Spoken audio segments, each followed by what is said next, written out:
Fíjate que habían detalles interesantes. Los billetes eran mucho más fáciles de transportar, y rápidamente fueron aceptados por la gente. A pesar de la popularidad, se comenzó a notar que eran usados solamente para el 10% de las transacciones. Los registros mostraban que el sistema de cheque, de esas notas, era usado por el 90% de todos los negocios. Claro, razones de seguridad, posibilidades de extravío, hacían que se comenzara a utilizar como modo de pago, de trabajo, la instrumentación de valores que no eran los billetes. Así que dijo Fabián y completó el proyecto, aclarando que, en segundo lugar, hay algunas personas que han hecho excavaciones y están haciendo sus propias monedas de oro. Había que cerrar el círculo, primero estableciendo billetes que sustituyeran las notas con aprobación y marca del gobierno. Sugiero que emitan una ley para que cualquier persona que encuentre pepitas de oro deba entregarlas. Por supuesto, será pagado con billetes y monedas. Y de ese modo comenzaron a apretar el círculo para hacer de su actividad oculta, porque ya ni siquiera emitían, sino que el gobierno lo hacía, pasando la responsabilidad de la emisión del gobierno, del dinero en apariencia al gobierno, pero ellos mantenían la imprenta. Y recuerda este detalle, porque cuando lleguemos las semanas que viene a la Reserva Federal, este es un detalle central. Como yo te decía, los billetes eran mucho más fáciles de transportar, rápidamente fueron aceptados por la gente y se notó que a pesar de la popularidad, en realidad para las transacciones, del total de transacciones solo el 10% se hacía con billetes, porque el resto en realidad se utilizaban esas notas, los cheques y los instrumentos de pago que se iban creando. Y así la economía crece. Imagínate, como te decíamos en la semana anterior, el dinero era maravilloso, generador de riqueza, generador de posibilidades para la gente. Algunos comenzaron a tener excedentes de dinero o habían comenzado a ahorrar porque eran más hábiles que otros en el desarrollo de negocios o porque, decidían vender o por lo que fuera. Y comenzó una nueva etapa del plan, el comenzar a captar los depósitos de los ahorristas. Mira que aquí la perfección del sistema instrumentado fue llevándose con el tiempo. Esto llevó décadas, llevó siglos. Imagínate que es un proceso progresivo en el tiempo. Es necesario que cada etapa del plan sea instrumentada como consecuencia de una necesidad de la sociedad. Debe urdirse muy bien para que los ciudadanos no sospechasen. Era necesario manejar con mucha habilidad las sociedades secretas, mantenerse en las sombras, hacer aparecer como responsables de lo que ocurría, porque siempre estaban los gobernantes en el medio de las decisiones. Por lo tanto, esto fue un proceso que ha ido llevando siglos, y ya estamos en el final, ahora en este siglo XXI, en este proceso de dominación mundial, y vas a ver instrumentarse en los próximos 4 años cosas absolutamente asombrosas que ni siquiera puedes imaginar. Y aparece entonces esta clase, la de los ahorristas. Hasta ahora la gente le estaba pagando a Fabián por guardar su dinero. Y para traer más dinero a la caja fuerte, Fabián se ofreció a pagar a los depositantes un 3% de interés sobre los depósitos. Imagínate la revolución en una sociedad donde nadie cobraba por tener dinero. Hasta ese momento, la gente en sus estructuras mentales, afectivas, en su cultura, ellos cobraban por producir lechugas, por producir una vaca, por dar un servicio real, pero no se asociaba. Nadie podía imaginar que también el valor que representaban esos bienes y esos servicios pudiese generar a su vez interés. Imagínate el atractivo que representó esta oferta fantástica de ser más ricos aún sin necesidad de trabajar, porque el dinero estaba allí disponible, ni siquiera lo necesitaban, podían trabajarlos con los cheques, así que comenzó a recibir Fabián mucho dinero, pagando un 3% de interés. La mayoría de la gente creía que él estaba prestando ese dinero a los deudores al 5% y su ganancia era el 2% de diferencia. Quizás es lo que tú creas cuando miras un banco allí en tu país y entras al banco. Generalmente en todos los países hay allí una cartelera, un tablón de anuncios donde se anuncian las tasas que el banco paga. Aquí en Uruguay es por ley, los bancos los deben informar a todos los visitantes y deben publicarlo inclusive. ¿Cuánto es que pagan por interés? ¿A 30 días? ¿A 60? Todo se fue sofisticando, en aquel momento inicial era 1 año, y también los bancos deben publicar cuánto cobran las tasas promedios, Y quizás tú creas que el banco cobra una diferencia y ese es su negocio, y que esa diferencia en el caso de Fabián, como creían también sus conciudadanos, era un 2%. Además, la gente no le preguntó mucho, ya que obtener el 3% era mucho mejor que estar pagando para depositar el dinero en lugar seguro. Pero detrás de esto había mucho más.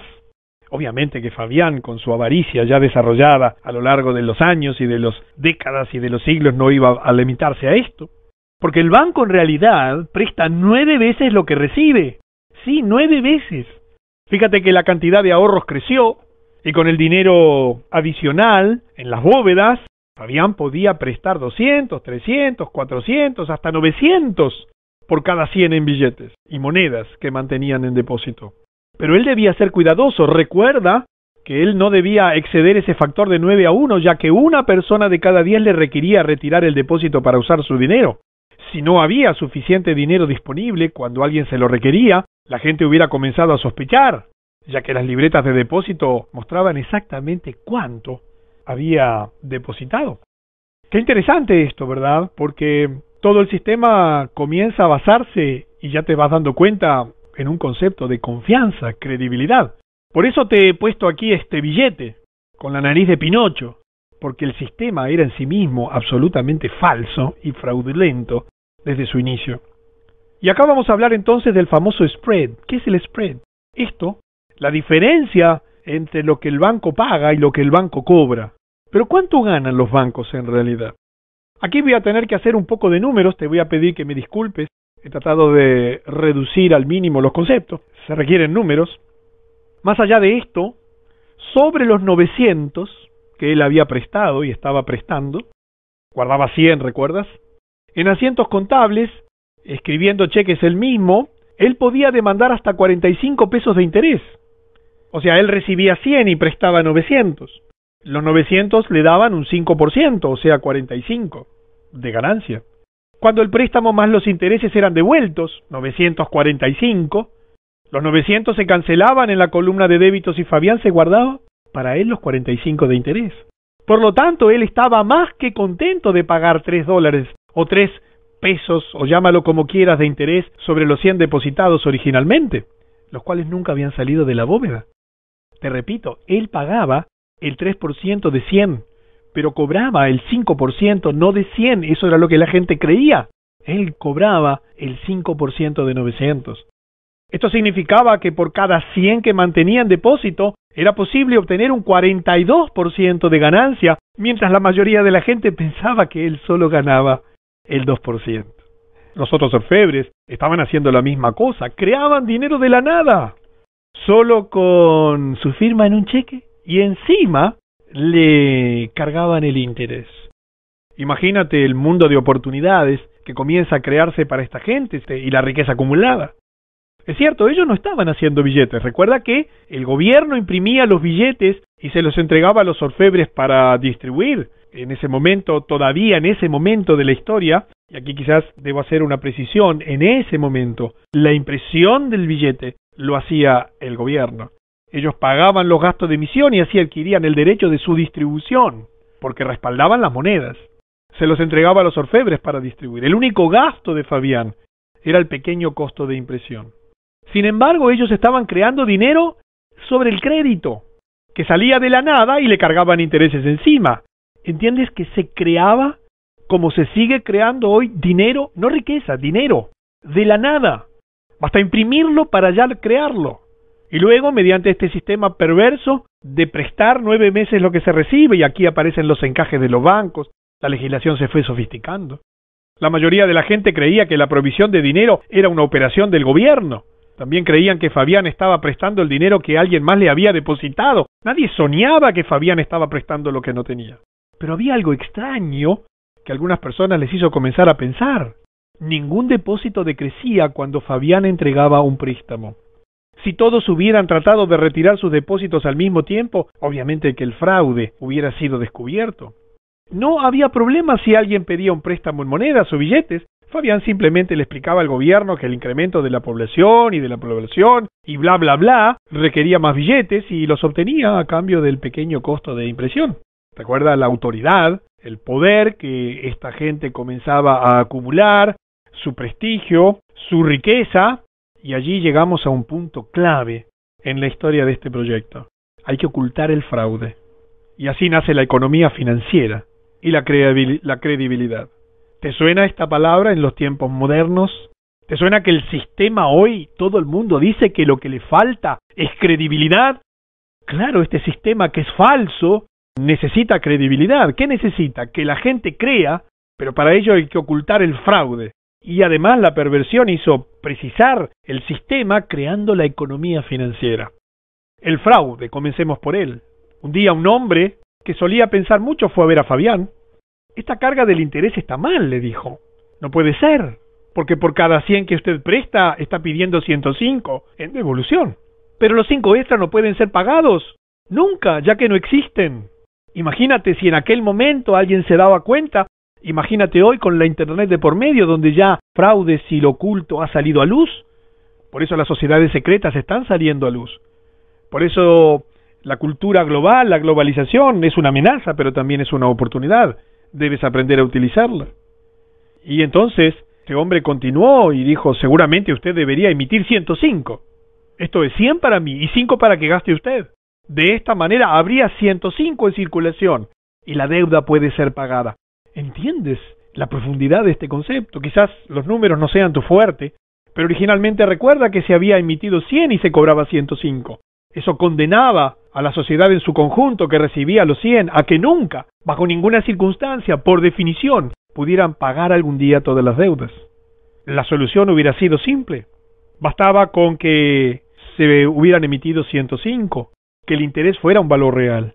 Él decía, por ejemplo, muchos granjeros producen comida, muchos industriales producen bienes y así hacen todos los demás, pero usted solo produce dinero. Suponga que existimos solo 2 empresarios en todo el país y que nosotros empleamos al resto de la población, y aquí viene un cálculo matemático un poco complejo que prefiero dejártelo. Lo vas a encontrar en el ebook cuando lo recibas para que lo puedas razonar con detalle. Fabián escuchó en silencio. Tenía que haber una explicación, y aquí mira la brillantez de su planteo. Escuchó en silencio y finalmente con autoridad dijo: la economía financiera es un tema muy profundo, amigo. Toma años de estudio. Déjeme a mí preocuparme por estos asuntos y usted, preocúpese por los suyos. Y esta frase te va a sonar muy conocida. Seguramente tu ministro de Economía la debe decir muy frecuentemente. Usted debe volverse más eficiente. Incremente su producción. Baje sus gastos. Conviértase en un mejor empresario. Siempre estaré dispuesto a ayudarlo en esos asuntos. ¿Te suena familiar? Interesante, ¿verdad? Aquí aparece la economía financiera. Había que comenzar a redondear el fraude, mantenerlo oculto, hacer que fuera compartido por la sociedad de los orfebres, los verdaderos dueños, y hubo que redondearlo con un concepto que hoy está en el tapete: la credibilidad. El hombre se fue sin estar convencido. Este hombre es de aquellos que ha creado esta información que te estoy dando. Pertenece al mismo grupo de aquellos que han publicado libros que te van a asombrar y que encontrarás en la web que tendrás disponible el domingo próximo. Había algo mal con las operaciones de Fabián, y él sentía que su pregunta había sido contestada con evasividad. Pero claro, en aquel momento, imagínate, la posibilidad de comunicación, de información, era reducida. Sin embargo, la mayoría de la gente respetaba la palabra de Fabián. Él es experto. Los otros deben estar equivocados. Miren cómo se desarrolló el país, cómo se incrementó nuestra producción. Mejor dejemos que él maneje estos temas. Pasa lo mismo en tu sociedad. Aparecen los expertos en finanzas. Aparece toda una categoría de personas que empieza a justificar lo injustificable.